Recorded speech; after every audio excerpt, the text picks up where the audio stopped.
Alors c'était au début du mois d'août de l'année 2015. Il était avec son petit frère, donc il a un frère jumeau, il était en train de se baigner dans la piscine. Et mon épouse a remarqué une forme un peu anormale dans le dos. On s'est dit sur le coup que c'était peut-être quelque chose de passager. 2 jours après, c'est toujours présent, donc on a quand même été un petit peu alerté. On a pris contact avec la pédiatre. On nous a fait attendre et passer quelques radios, puis on a vu la tête des médecins en fin d'après-midi. On a tout de suite compris et on a fondu en larmes. Donc on avait compris que les nouvelles n'étaient pas bonnes. Lorsque nous avons vu ce petit garçon en consultation la première fois, il était évident que c'était une pathologie tumorale maligne, avec la boule qui était visible dans son dos. Donc nous avons entamé tout le bilan qui a confirmé cette hypothèse. Et il a mis en évidence la présence d'un rhabdomyosarcome. C'est un cancer du système musculo-squelettique. Et ce rhabdomyosarcome était malheureusement très mal situé et très étendu. Lorsqu'on voit le tronc de l'enfant de face, on devine l'extension à l'intérieur de l'abdomen qui est très grande et aussi l'extension dans la vertèbre. Ce qui était le challenge était évidemment la prise en charge chirurgicale, puisqu'il avait extrêmement bien répondu à sa chimiothérapie, mais que le résidu tumoral était mal localisé puisqu'il se trouvait près de la vertèbre et près de la moelle épinière. On avait aussi beaucoup de problèmes parce qu'une vertèbre était entièrement envahie et devait partir avec la tumeur, et la tumeur venait en avant à proximité de structures nobles comme l'aorte, qui est le vaisseau principal du corps, et d'autres structures comme le diaphragme, le foie. Ici, on voit un scanner qui a été réalisé quelques jours avant l'intervention chirurgicale. Ce sont toutes des vertèbres empilées qu'on voit ici. Malheureusement, l'une d'entre elles est un peu plus plate et plus claire sur le scanner. Et la clarté ici est la preuve que cette vertèbre a entièrement été envahie par le cancer, donc elle doit être retirée complètement. On nous a invités à réfléchir. Moi, j'ai répondu tout de suite, écoutez, c'est tout réfléchi, il faut l'opérer, opérons-le.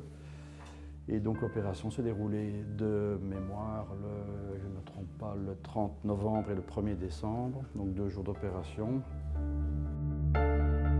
L'opération est impossible en une seule journée. Elle va se dérouler sur 2 jours. C'est très rare, mais ça nous arrive de faire ça. Et on va devoir réunir plusieurs équipes chirurgicales, l'une après l'autre, pour pouvoir enlever la tumeur en une seule pièce.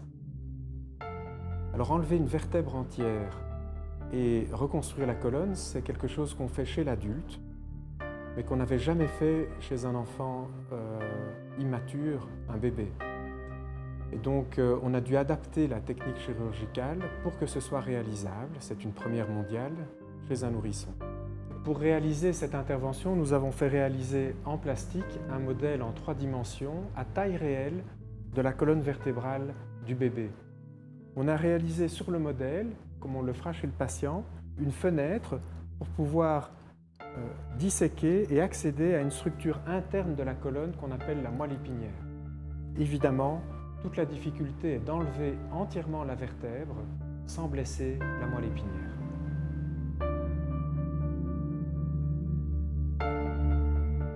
Effectivement, c'est un signe d'espoir parce que chaque année, nous faisons reculer les frontières de l'impossible.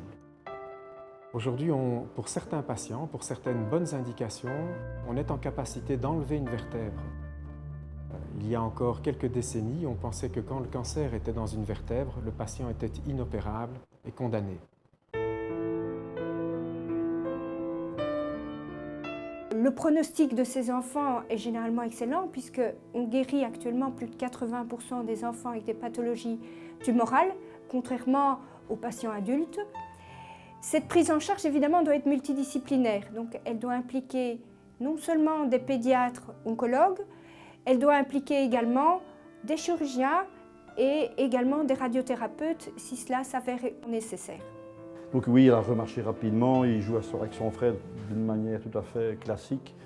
Et les personnes qui viennent le visiter disent d'ailleurs que c'est difficile à deviner ou à supposer qu'il a un cancer, qu'il a eu cette opération. Et on a beaucoup de chance d'avoir eu affaire et d'avoir affaire, je pense encore pour le futur, à des vrais professionnels. De nouveau, je remercie vraiment le professeur Bans et tous ceux qui l'ont accompagné, le docteur Poncelet et d'autres, dont je n'ai pas les noms, mais vraiment, on est reconnaissant à l'infini, ça c'est évident.